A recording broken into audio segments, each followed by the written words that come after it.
The fleet rescues the galaxy's most vulnerable. Part 1. The cargo ship Steadfast Hope moved quietly through the dark space near the nebula. The nebula glowed purple and red in the distance, beautiful but deadly. Radiation storms lived inside that cloud of gas, and smart pilots stayed far away from it. Captain Park Sung stood on the bridge of his ship, watching the stars through the main window. He was a tall man in his 40s with gray hair at his temples and tired eyes that had seen too much suffering. His ship belonged to the Terran Relief Corps, a small group of human vessels that carried food, medicine, and hope to those who needed it most. "Captain," said Lieutenant Hana from her communications station. She was a young woman with sharp eyes and a talent for languages. She could speak 17 alien tongues fluently. "I am picking up something strange." Park turned to look at her. "What kind of strange?" "A signal, very weak, it keeps cutting out." Hana pressed her headset closer to her ear. "It sounds like a distress call." The bridge crew grew quiet. Distress calls in this part of space were rare. This region belonged to no one, which meant no one protected it either. "Can you clean up the signal?" Park asked. Hana worked at her console, her fingers moving fast. The static slowly became clearer until a voice emerged. It was high and thin, filled with fear that needed no translation. "It is," Hana said softly. Her face had gone pale. "They are begging for help. Their ship is damaged, they say. They say they are 3,000 souls, mostly children and elderly." Chief Engineer No Dong let out a low whistle from his station. He was a stocky man with grease-stained hands and a mind that could fix anything. 3,000. What happened to them? Hana listened more. Her expression grew darker with each word she heard. "The Dominion, they attacked there. These are refugees, survivors." She paused. "They say they are hunting them." Silence filled the bridge. Everyone knew about They were reptilian conquerors who believed that weak species existed only to serve the strong. They did not take prisoners. They took slaves. "Where is their ship?" Park asked. Hana checked her readings. 20 light minutes from here. "But Captain," she hesitated, "that puts them at the edge of territory. If we go there, we might run into their patrol ships." Park walked to the navigation display and looked at the map. The ship was shown as a small blinking dot, slowly drifting toward the radiation storm. In a few hours, the storm would swallow them whole. "What do we know about he asked. Dr. One spoke up from the doorway. She was the ship's chief medical officer, a woman in her 50s with gentle hands and a fierce heart. She had spent 30 years healing species across the galaxy. "They are small beings, Captain. Fragile bodies with translucent skin. They are empaths who feel the emotions of others. The galaxy considers them the weakest species in known space." "And want them why?" "Because they are easy to control," Doctor said bitterly. "A slave can sense when their master is angry before the master knows it. They make perfect servants for cruel owners." Park closed his eyes for a moment. 3,000 souls, children and elderly, drifting toward death with hunters behind them. "Helm," he said quietly, "set a course for the vessel." "Captain," Dong spoke carefully, "our ship is built for cargo, not combat, if they find us."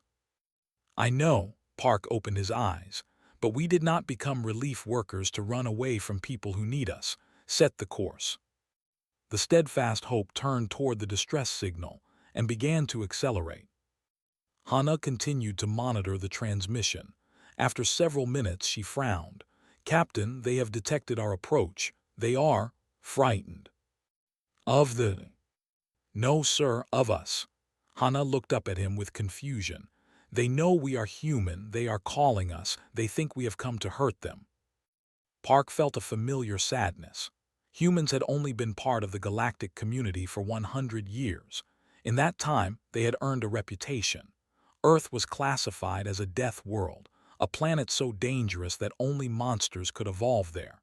Humans could eat poisons that killed other species. They could survive temperatures that would freeze or burn most aliens. They healed from wounds that would be fatal to others. Their grip could crush bones without meaning to. The galaxy feared humans. Even when humans came to help, other species expected violence. "Send them a message," Park told Hana. "Tell them we received their distress call. Tell them we are bringing medical supplies and engineers. Tell them," he paused, searching for the right words, "tell them they are safe now." Hana translated his message into the language and transmitted it. They waited. The response came slowly. The thin voice was full of doubt, but also something else, a tiny seed of hope. "They ask why we would help them," Hana said. "They say they have nothing to offer us. They ask what we want in return." Park shook his head sadly. This was what the galaxy had taught them. That help always came with a price. That kindness was just another form of transaction. "Tell them we want nothing," he said. "Tell them that humans answer distress calls. It is what we do." Doctor moved to stand beside him. "I should prepare the medical bay. If there are 3,000 refugees, many will need treatment." "Our ship only holds 200 people comfortably," Dong pointed out. "Then we will be uncomfortable," Park said simply. "We will find a way. We always do." The steadfast hope flew on through the darkness. Ahead, a damaged ship full of frightened souls waited. Behind, somewhere in the void, hunters searched for their escaped prey. Park watched the stars and thought about He thought about how they must feel, fleeing everything they knew, watching their world burn behind them. He thought about how terrifying it must be to have your only hope come from the species the galaxy called monsters. He would show them the truth about humans, not with words but with actions. 3,000 lives hung in the balance. The steadfast hope had a name to live up to, and Park intended to make sure it did. The nebula glowed in the distance, patient and deadly. Time was running out, but the humans were coming and they would not turn back. The fleet rescues the galaxy's most vulnerable. Part 2. The colony's ship Whisper of Dawn hung in space like a wounded bird. Smoke leaked from holes in its hull. Emergency lights blinked weakly through cracked windows. The ship had been beautiful once, but weapons had left it broken and dying. The steadfast hope approached slowly, carefully matching speed with the damaged vessel. Captain Park Sung watched through the bridge window as his ship moved closer. "I am reading multiple hull breaches," Chief Engineer No Dong reported. "Their life support is failing. They have maybe 6 hours before the air runs out." "Can we dock with them?" Park asked. "The main docking port is destroyed, but there is an emergency airlock on their lower section.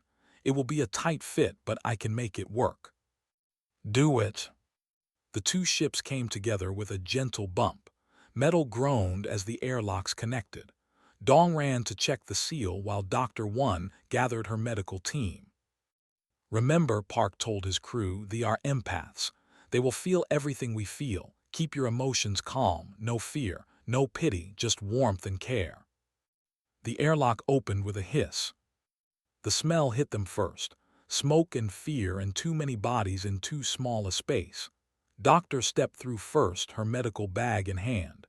What she saw made her heart ache. They were small, barely reaching her waist. Their skin was pale and almost see-through, showing the faint blue lines of veins beneath. Their eyes were huge and dark, built for seeing in low light. Hundreds of them crowded the corridor, pressed together in terror. When they saw the humans, they screamed. It was a high, thin sound of pure fear. Children cried. Adults tried to push backward, away from the who had come to take them. "Wait," Doctor held up her hands, showing they were empty. "We are here to help you. We are here to help." Lieutenant Hana stepped forward and spoke in the language. Her voice was soft and musical, shaped to their sounds. She said the words for peace, for safety, for friendship. The screaming slowly stopped. They watched with those huge eyes, trembling but listening. An old pushed through the crowd. She was bent with age, her translucent skin showing bones beneath, but her eyes held a spark of something stronger than fear. This was Elder Counselor, leader of what remained of her people. She approached Captain Park and looked up at him. He towered over her like a giant. "Why are you here?" she asked through Hana's translation. "What do you want from us?" Park knelt down so he would not seem so tall. He looked into her ancient eyes and spoke simply. "How can we help?" Stared at him. She had lived for 300 years. She had dealt with many species. Not once had anyone asked that question without wanting something in return. "You want nothing?" she asked. "Nothing except to see your people safe." Reached out with her empathic senses. She felt the emotions of the humans around her. She felt concern, determination, and something she had almost forgotten existed: genuine kindness. Tears formed in her huge eyes. "Our ship is dying," she said. "Our wounded need medicine. Our children need food. We have nothing to give you." "Then give us nothing," Park said. "Let us give to you instead." Doctor moved into the crowd, her team behind her. They flinched away at first, but she moved slowly and carefully. She knelt beside a wounded child and examined her injuries with gentle fingers. The child's mother watched in amazement. She could feel no cruelty from this human, only a fierce desire to heal. Dong took his engineering team deeper into the ship. They found the engine room filled with smoke and sparking wires. 2 engineers lay dead at their posts, killed trying to keep the ship alive. "This is bad," Dong muttered to himself. "Very bad." He worked for an hour trying to repair the most critical systems, but every time he fixed one problem, another appeared. The ship was too damaged, too broken. He returned to Captain Park with the news. "The Whisper of Dawn cannot be saved," he said. "The hull will fail completely in 4 hours. Even if we patch the holes, the radiation storm will tear them apart." Park looked around at the 3,000. Children held onto their parents. Elderly sat exhausted against the walls. They had escaped the only to die in space. "Then we take them with us," Park said. "Captain, our ship is designed for 200 people." "Then we make room for 3,000. Dong wanted to argue, but he saw the look in his captain's eyes. This was not a debate. This was a statement of fact. The transfer began immediately.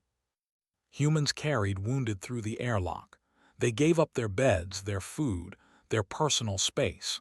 The cargo holds were emptied and filled with refugees instead. A young child named watched the humans work. She had lost her parents in the attack. She had watched them die. Now she sat alone in a corner, her tiny body shaking with fear and grief. A human medic approached her. He was young, with a kind face. He held out a small piece of food, a sweet thing from Earth called chocolate. Pressed herself against the wall. Every story she had ever heard said were monsters. They crushed bones. They ate poison. They came from a world so terrible that everything there wanted to kill. But this monster was offering her a gift, and when she reached out with her empathic sense, she felt something unexpected. Warmth, protective warmth, the kind of feeling a parent has for their child. Slowly, carefully, took the chocolate. Across the ship, Doctor worked without rest. She treated burns and broken bones. She gave medicine to the sick. She held the hands of those who were dying and made sure they did not die alone. They began to whisper among themselves. These were not what the stories said. They did not demand payment. They did not threaten or command. They simply helped. Elder found Captain Park, supervising the evacuation. "I do not understand," she said. "Your species is feared across the galaxy. They call you monsters, but you act like—" "Like what?" Park asked. "Like guardians." Park smiled sadly. "The galaxy sees our strength and assumes we are dangerous. They are right. We are dangerous, but we choose who we are dangerous to. We protect those who cannot protect themselves. That is what humans do." The last crossed from the dying ship to the steadfast hope. The airlock closed. The 2 ships separated. As the Whisper of Dawn drifted away toward its fate in the radiation storm, Park looked at his crowded vessel. 3,000 refugees filled every space. They sat in corridors, in cargo holds, in the engine room. The ship groaned under the weight of so many lives. But they were alive, they were safe. For now, Little sat in the medical bay, eating her chocolate. For the first time since her parents died, she did not feel completely alone. These strange, tall, terrifying creatures from a death world had shown her something she thought she would never feel again. Hope. The steadfast Hope moved through space as fast as its engines could manage. Inside, 3,000 refugees filled every room, every corridor, every storage space. The air was thick with the smell of too many bodies. The life support systems worked hard to keep everyone breathing. Captain Park Sung stood on the bridge, watching the navigation display. The radiation storm of the nebula glowed behind them like an angry wound in space. They had put some distance between themselves and territory, but they were not safe yet. "How long until we reach human space?" he asked. 8 hours at full speed, the helmsman replied. 8 hours, it seemed like a lifetime. Lieutenant Hana suddenly sat up straight at her communications console. Her face went pale. "Captain, I am detecting ships entering the system." Park felt his stomach tighten. Identification. Hana worked at her console. When she looked up, fear showed in her eyes. "Warships, 3 of them. They just came out of hyperspace." The bridge crew froze. 3 warships against 1 cargo ship. The math was simple and terrible. "How far away?" Park asked, keeping his voice calm. 20 minutes at their speed." Park turned to look at the main screen. 3 dots appeared, moving fast toward them. The hunters had found their prey. A transmission came through. Hana put it on the speakers. The voice that filled the bridge was cold and sharp, like knives scraping against stone. It spoke in the common galactic language, but the accent was unmistakably. "Human vessel, this is Commander of the Dominion. You are carrying stolen property. 3,000 slaves escaped from their rightful owners. You will surrender them immediately." Park walked to the communications panel. He pressed the button to respond. "Commander, this is Captain Park Sung of the Terran Relief Corps. The aboard my ship are not property. They are refugees under human protection. They will not be surrendered." Silence. Then laughter came through the speakers. It was ugly laughter full of contempt. "Human, you are far from your territory. You have 1 small ship with no weapons worth mentioning. I have 3 warships. Do you truly think you can stop me from taking what belongs to the Dominion?" "These people belong to themselves," Park said. "That is the human belief. We will not hand them over to slavers." "Then you will die with them." The laughter stopped. His voice became ice. "I give you 1 hour. Surrender and you may leave in peace. Refuse and my ships will tear yours apart. Think carefully, is the life of your crew worth the lives of cattle?" The transmission ended. Park stood very still. Around him, his crew waited for orders. In the corridors below, 3,000 felt the fear radiating from the humans and began to understand what was happening. Elder Counselor came to the bridge. Her old body moved slowly, but her eyes burned with emotion. "Captain," she said, "I have felt the fear of your crew. I know what they have demanded." "We will not give you up," Park said. "You should." His voice was heavy with sorrow. "Your crew is small. Your ship is weak. You cannot win against 3 warships. We have been slaves before. We can be slaves again. But your people should not die for us." Park knelt down to look at her directly. "Elder, I want you to understand something. When humans make a promise, we keep it. I promised your people safety. That promise does not expire when danger appears. We will find a way." Tears fell from his huge eyes. "Why? Why would you do this for strangers?" "Because you needed help, because we could give it. That is enough reason." Chief Engineer No Dong approached with a tablet in his hands. His face was serious but thoughtful. "Captain, I have an idea. It is dangerous and possibly insane." "Tell me." Dong pointed to the navigation display. The radiation storm. The ships are bigger than us, more powerful, but they are also slower and less able to handle dangerous conditions. If we fly into the edge of the storm, their ships might not be able to follow. And our ship? We would take damage, a lot of damage, but the Steadfast Hope was built tough. Earth ships always are. We might survive where they cannot.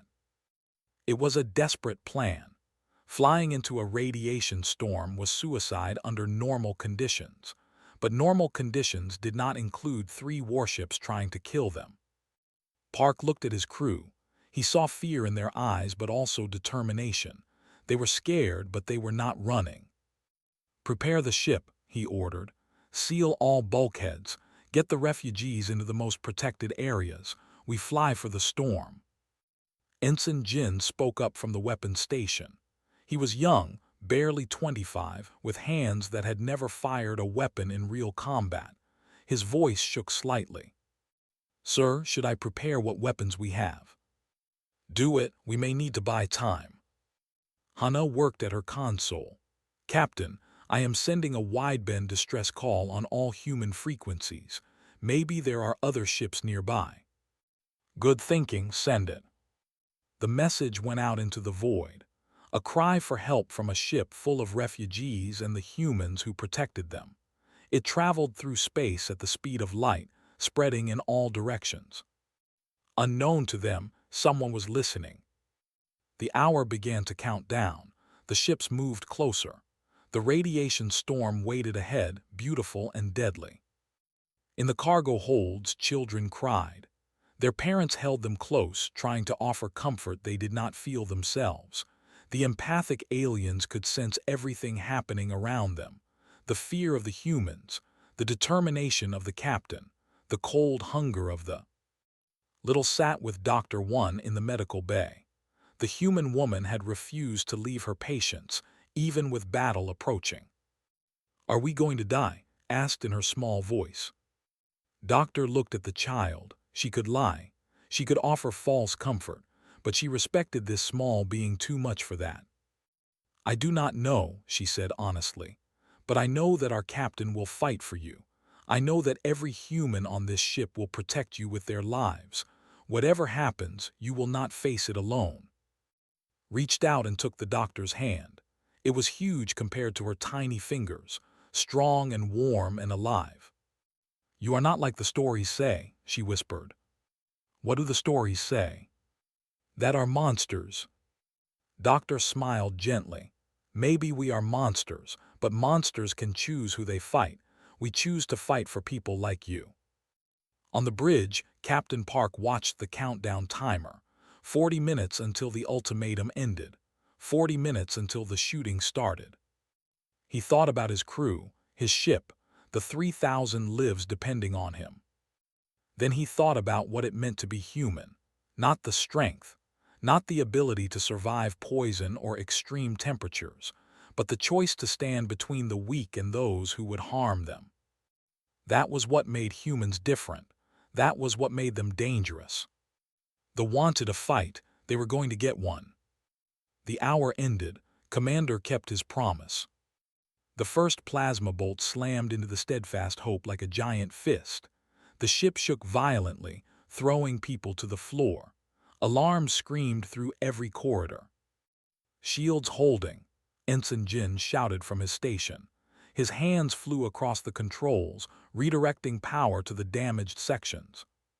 "Return fire," Captain Park ordered. The Steadfast Hope was a cargo ship, not a warship. But humans built their ships to survive, and even a cargo vessel had teeth. Small cannons along the hull spat fire at the attacking cruisers. The shots splashed harmlessly against the enemy shields. It was like throwing stones at an armored beast. "No effect," Jin reported. His voice was tight with frustration. "Keep firing, make them work for this." The Steadfast Hope turned toward the radiation storm, engines burning at full power. Behind them, the 3 warships followed like wolves chasing wounded prey. Another hit rocked the ship. Metal screamed as a section of outer hull tore away. Hull breach on Deck 4, Chief Engineer No Dong shouted through the communication system. I am sealing it now. In the cargo holds, refugees screamed with each impact. Their empathic senses were overwhelmed by the fear and pain around them. Parents covered their children, trying to shield them from something shields could not stop. Elder Counselor stood in the middle of her people, her old voice calling out words of calm. She could not stop their fear, but she could remind them they were not alone. A third blast hit the engine section. The ship lurched and the lights flickered. We lost thruster 3, the helmsman called out. Keep going, Park commanded. His eyes were fixed on the navigation display. The radiation storm was getting closer. If they could reach it, if they could get inside. Commander's voice crackled over the communication system. He was enjoying this. Running, there is nowhere to go. Surrender now and I might let some of your crew live. Park did not bother to respond. The steadfast hope pushed into the outer edges of the radiation storm. The purple and red glow of the nebula surrounded them. Static crackled across every screen. The ship's hull began to heat as radiation washed over it. Radiation levels rising, Hana reported, still within safe limits. Behind them, the ships hesitated. Their sensors struggled against the interference. Their crews were not built for this kind of environment.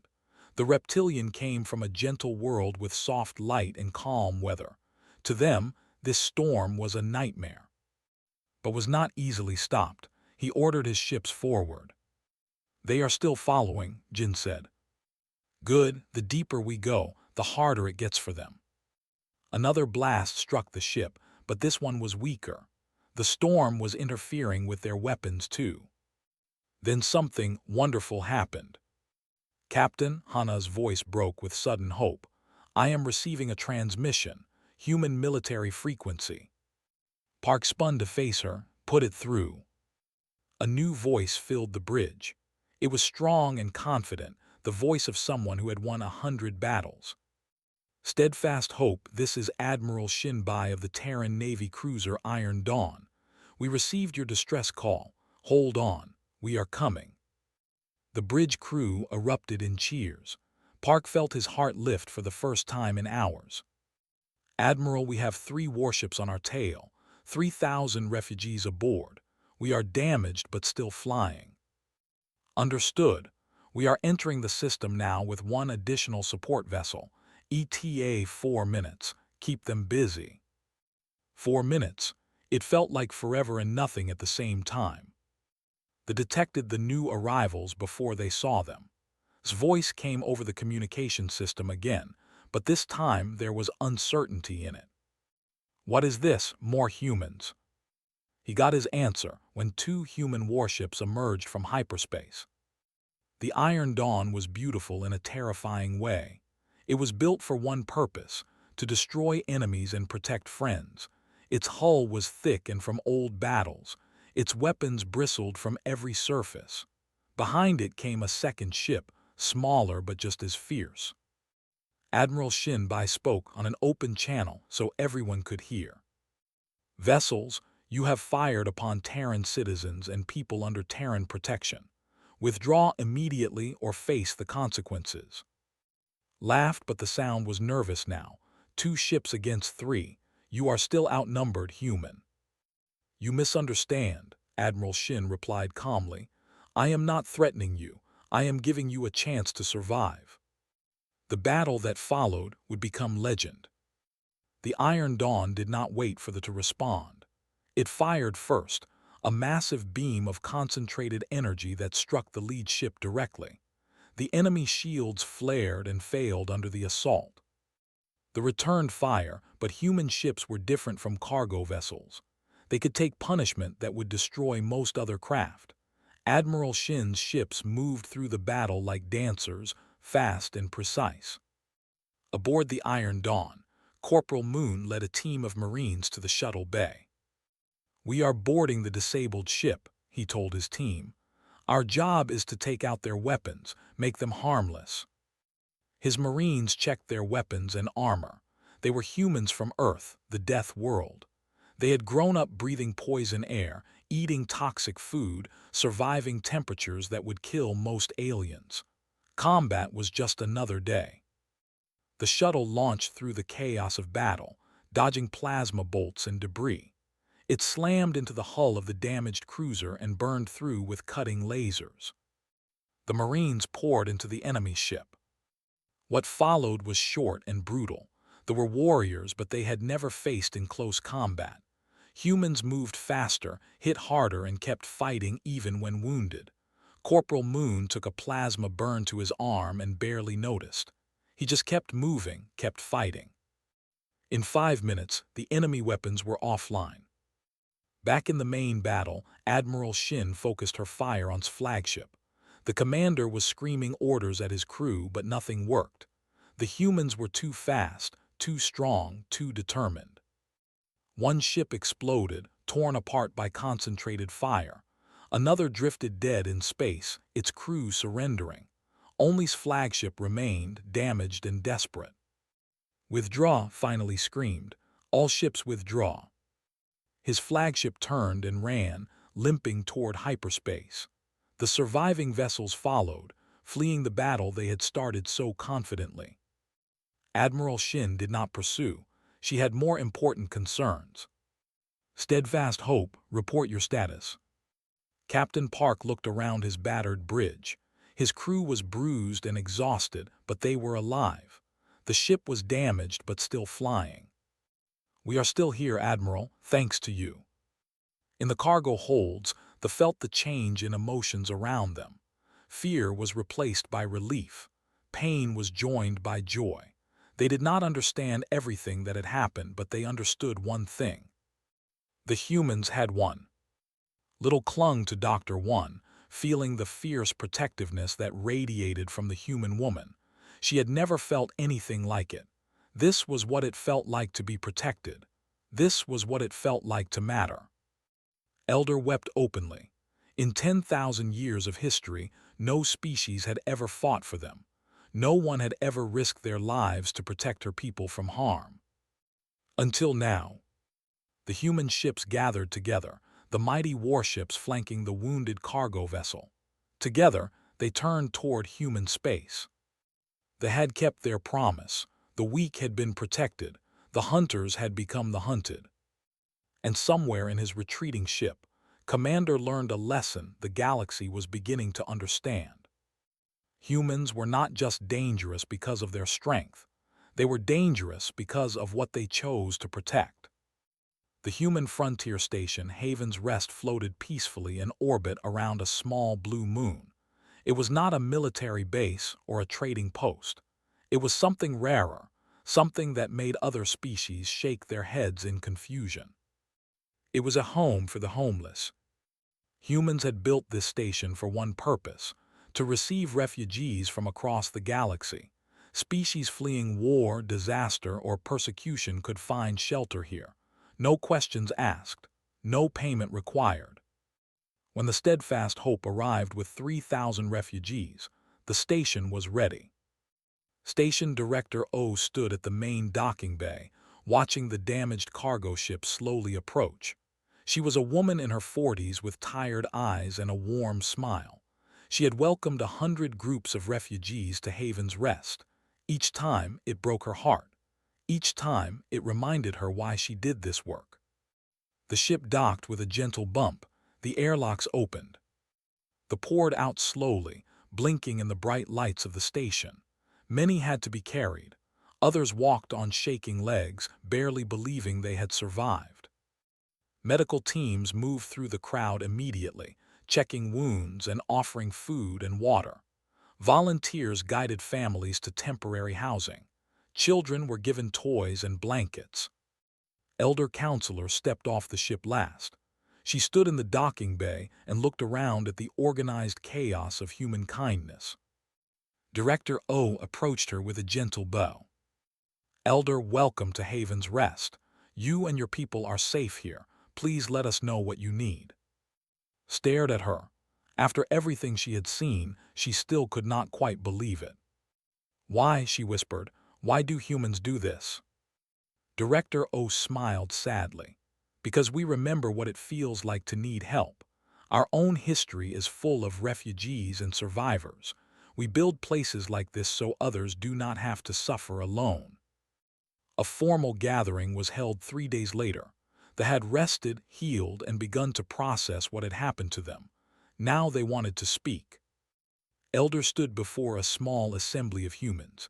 Captain Park Sung was there, along with Admiral Shin Bai and her officers. Dr. One sat in the front row, little beside her.